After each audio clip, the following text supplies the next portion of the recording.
It's been 5 years in between Uncharted games, and many fans like myself are chomping at the bit to get their hands on the new title. So in preparation for the launch of Uncharted 4 in 2016, the Nathan Drake Collection aims to provide a next-gen experience of these PS3 classics. I've kind of got mixed emotions about remakes and remasters and definitive editions. I mean, on one hand they feel like a quick cash-in for publishers, but on the other hand they can provide people who've never played them before with the best possible experience of that game. Naughty Dog's last HD update of The Last of Us and the most recent Tomb Raider Definitive Edition are excellent examples of how remakes, when done correctly, can be worthwhile upgrading to. I own all 3 Uncharted games on the PS3, and Uncharted 2 is currently my favourite game of all time, so you could say that I'm a bit of an Uncharted fanboy. These games still look awesome on the PS3, so I wasn't really sure that they needed remastering for the PS4.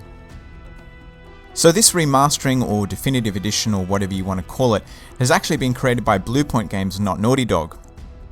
Now, Bluepoint are well known for creating many impressive ports and HD upgrades. They've handled games such as the Metal Gear Solid collection, the Ico and Shadow of the Colossus collection, and also the incredible Titanfall port for the 360. So when it comes to HD upgrades and ports, these guys definitely know what they're doing. The Nathan Drake Collection contains the first 3 Uncharted titles. They're presented in their original format, albeit without the excellent multiplayer from 2 and 3, which I must admit is a bit of a bummer. In terms of features, the games do have a few more than the originals. There's a couple of new difficulty settings, including a super easy one, and a new super hard one called Brutal, which is unlocked after you finish the game on Crushing.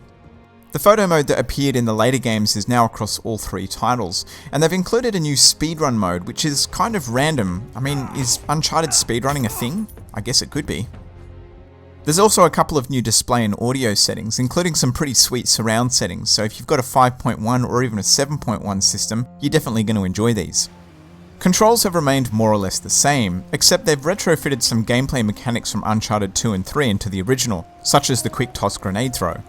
Controls in the first game definitely feel more clunky than I remember, but despite this and the fact that the game is the best part of a decade old, movement doesn't feel dated for the most part.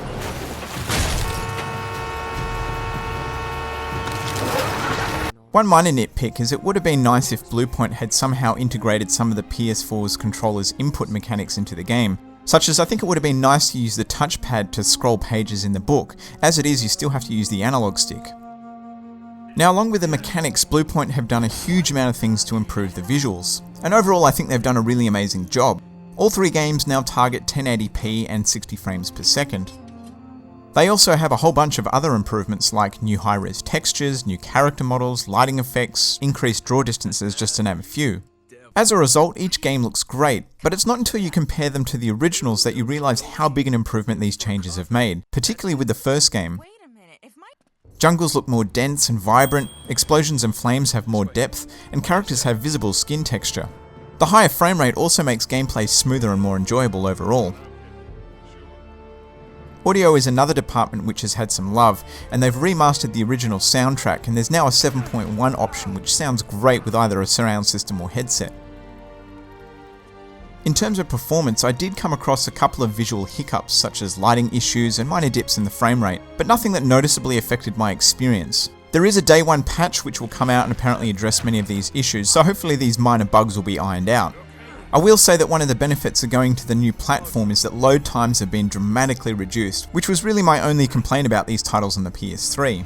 Of course, this does come at a cost with over a 40 gig install on your PS4, so make sure that you've got plenty of hard drive space available. Overall, all the changes that Bluepoint have made to the presentation have really elevated the experience of these games. They were always cinematic experiences, but even more so now that they look so much prettier. Holy shit!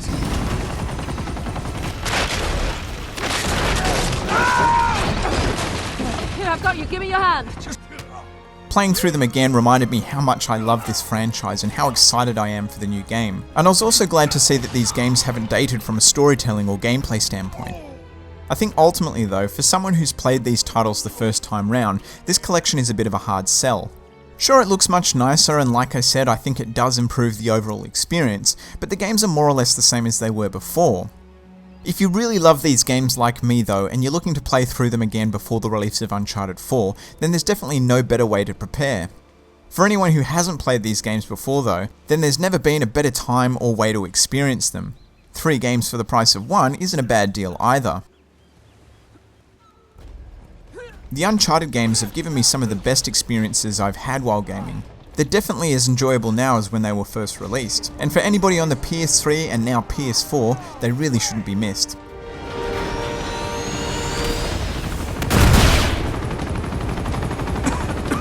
I gotta get off this thing.